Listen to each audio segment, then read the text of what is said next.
Hello everybody, I'm Dutch, and today I'd like to show you some of the uses and some of the features of the packback and how to install it. We had a lot of questions on showing some details on how they're installed.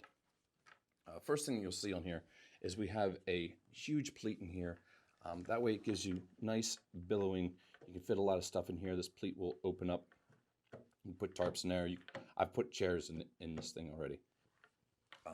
Also on here you'll see the shock cords that run from the bottom, that they run horizontally, and the ones on the top are going vertically.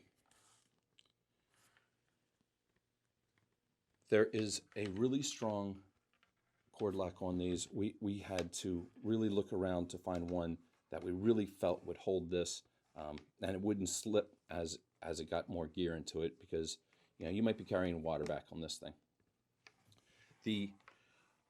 There is a nice easy grip cord on here, and another thing that does is make it so you can't pull this completely out, but it also makes for a nice way to grab it. And then there's my cord ends. Not only does this give this a really finished look, because this is where the ends go. You don't have some knot that's going to be fraying and things like that. But also these, they clip into each other when you get them like this, and they are really strong, and they're not going to release. This way you would use it as a backpack, and if you wrap it around the tree, I have to undo this side, you put these two together, and it wraps around the tree, and it will hang on to the tree.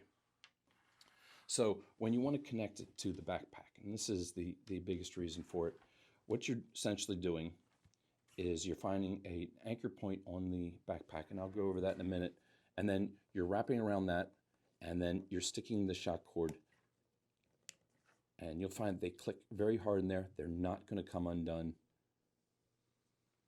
and we're using 1/8 shock cord, so this gives it a lot of strength and stability. And then you can use this cord lock to adjust where it's going to wind up being. I like to make them big as I install. So let's take a look at some backpacks. This is an Osprey. Now, if worst comes to worst, you can hook onto a hip belt if you have a hip belt, and you can hook onto the shoulder straps if you have a shoulder strap. I've noticed that when I did that, I could feel, especially if I have a lot of weight in it, I could feel that there's something not right there, that it's being compressed or it's being pulled just a little bit. It wasn't really all that bothersome, but it's not the way I prefer to do it. What I like to do, such as on this Osprey,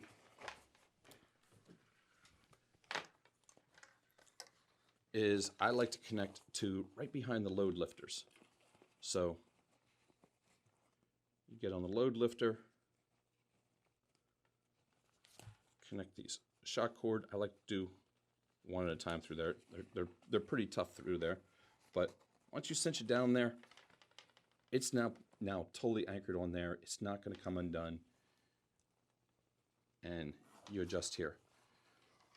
If you need in this top pocket, it's really easy to pull this aside, especially when the backpack's not on, and to get into there. But for the most part, you want to have the force being pulled up on here, because this one is going to be the one that's going to take a lot of the weight. So this is a really good example, and I always aim for this. If I wanted to, I could be putting these things onto this loop. There's probably other attachment points on some other packs, but this is a good one for the Osprey. When we get to the hip belt, you could put it all the way around the hip belt, but on this particular one, what I would do is connect where this strand comes down here. You're not going to have to worry about it coming up. This is where the shoulder strap connects down to the hip belt, and everybody has one of these.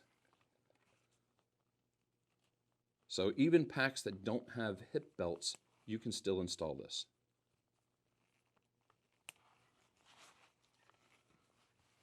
Also, this one happens to have these axe loops. You could hook it onto the axe loop. The purpose of this is to keep this from flopping around and keeping it from moving from side to side, and it's not as important for giving it lift. Let's look at some other backpacks. This is ULA Catalyst. Here, I've got a real generous load lifter. Again, very easy to attach onto that. If I didn't want to attach on that, you can attach onto the strap that is on the top of the shoulder strap, and that would be fine. And of course, you can always attach the shoulder strap. Down on the hip belt, I would again aim for these buckles. They are the perfect ones. They're the ones that tension up the hip belt. And although you could be hitting the strap that attaches down to the shoulder strap, you could be hitting the hip belt, but I would hit right onto here, and that is going to be really stable and a good connection point for you, and you're not going to feel it at all. Let's look at the Atmos.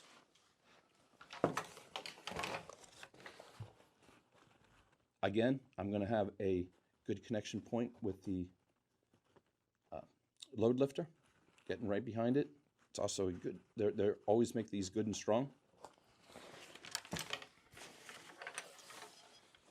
On the hip belt area, I don't have a belt like I do on the ULA pack, so I would aim this. I would probably try to grab both of these straps. One of these is a compression strap for the side, and the other one is for the shoulder strap. And I would just wrap it around there, and that would make a really strong connection point for that. There are some packs that don't have hip belts, but you are always going to have a connection point down on the shoulder strap. Thank you, everybody.